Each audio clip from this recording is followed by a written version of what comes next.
Let's talk about some notable 2024 horror movies that you might have missed. We're nearing the end of the year where everyone's compiling their best of the year lists, and these movies are just shy of making my top 10, but I still think they're worth mentioning. So let's just jump right into it. Milk and Cereal is from a team of YouTubers, and it centers on a prank gone wrong. This one has some fantastic character work. It's really creepy and unsettling and really impressive for what they were able to accomplish with so little. You can watch this one on YouTube. I think they did a really great job at building an effective story, and the villain is pretty cool. Stopmotion is about a young woman who is a stop motion artist, and so is her overbearing mother, who is put into a hospital, and the daughter wants to finish her work, but she kind of spirals into madness as she's creating this work, and things get really weird. Like, that's the best way I can describe it. This one is all about an artist's obsession with making the perfect piece of art in their work and how much they pour into their work, their blood, sweat, and tears, and how childhood trauma kind of seeps into that work as well.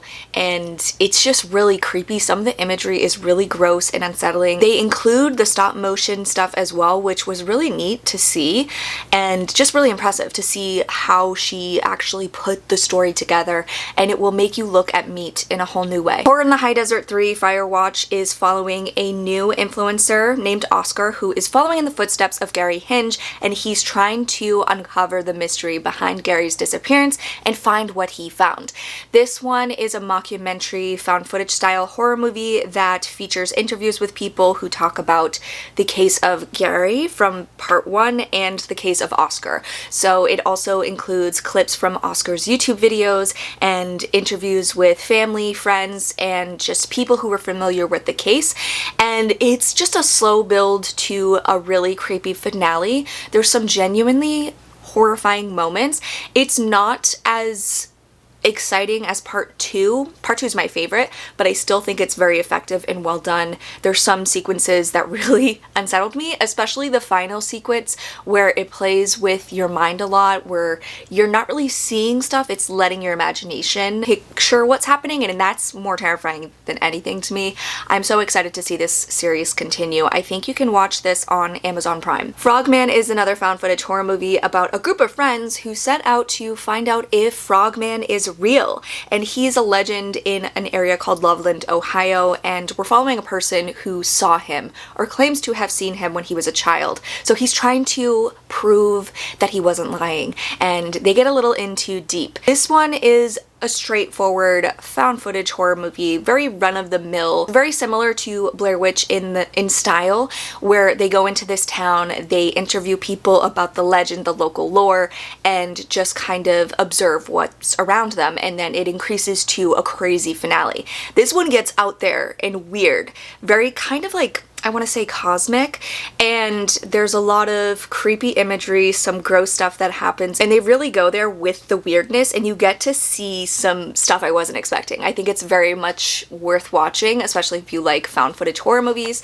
and I think the cast is genuine too. Azrael is a post-apocalyptic horror movie starring Samara Weaving as a woman who is a part of this mute religious community, and she's on the run from them, and this movie has almost no dialogue, and it amps up to an insane bloody finale. This movie is gory. It is very much dependent on Samara Weaving's performance, which is fantastic. She's very emotional and physical in this movie, and it's got a lot of culty religious horror elements to it that I think a lot of people who are into that type of horror will enjoy, and I thought it was well done. You can watch this on Shudder. Lowlifes is a horror movie that is currently on Tubi that surprised the shit out of me. This is about a family who are on a road trip, and they encounter this kind of redneck family in the middle of nowhere, and their RV breaks down and they have to seek help in their home, and things get crazy and weird from there. It flipped tropes on their heads. It subverts your expectations very well. It has really fun characters. It gets very dark and gruesome. It's also funny, and there's some really memorable lines in this movie, and I just felt like it kept shocking me and surprising me with where the story went throughout this, and I'm glad I watched it because it looks like just a generic family in the woods horror movie, but it is not that. So you need to watch this one. It is on Tubi and it is well worth the watch. Slay is another Tubi horror movie. This centers on a group of drag queens who are performing at a bar, but they realize when they get there they've booked the wrong bar. It's like a biker bar that are not into it, and then a vampire situation happens where somebody comes in, they're a vampire, they start attacking everybody, and it turns into a From Dusk Till Dawn type scenario where these drag queens have to team up with the people in the bar to defeat the vampires. This one is very silly, over the top. The drag queens are so funny and it's just sweet at times and it's just fun. It's so much fun and I think that you should definitely check it out. It is on Tubi. Mind, Body, Spirit is another found footage horror movie. This is about a young woman who inherits this beautiful home from her late aunt, who I don't think she really had a relationship with, and she's trying to make it as an influencer, a yoga influencer. So we're watching her as she tries to build her online presence, and she discovers this weird book that her aunt left behind, and it's got like really weird practices that she starts to do for her audience, and we see as they get worse and her health gets worse, her mental health deteriorates and things get weird. I think that this one is a fun concept and I like the way the story played out.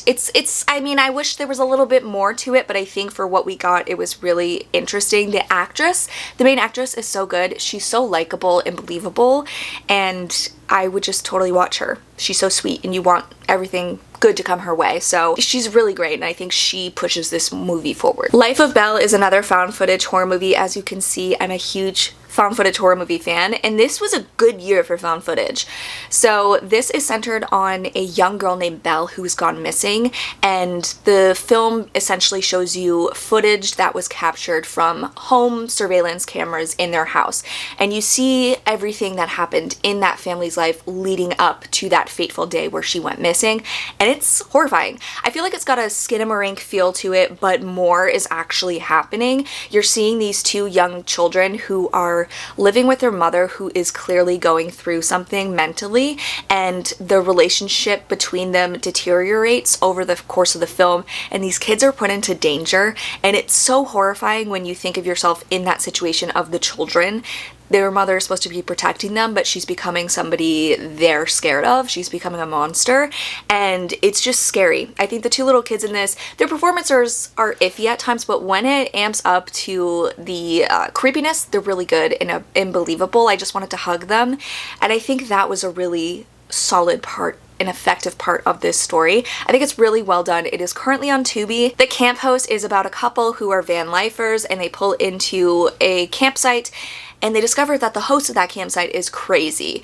This one is fun, it's silly, it has a great antagonist. I love a lot of the characters in this, and just the idea of a campsite host who is crazy, and she's like one of those hippie type people that will punish you if you are bad to nature, if you like pollute and break all the rules. So I love that element of it. This is currently on Tubi. You'll Never Find Me is a slow burn psychological horror about a man who receives a knock on his door one rainy night, and it's a woman who's looking for help. And the whole film is contained in this single location where you're watching the conversations between these two people, and you don't know who to trust. You don't know if something's up, but you can feel something's up. Their paranoia and dread is so strong in this movie, and it leads to a really creepy finale.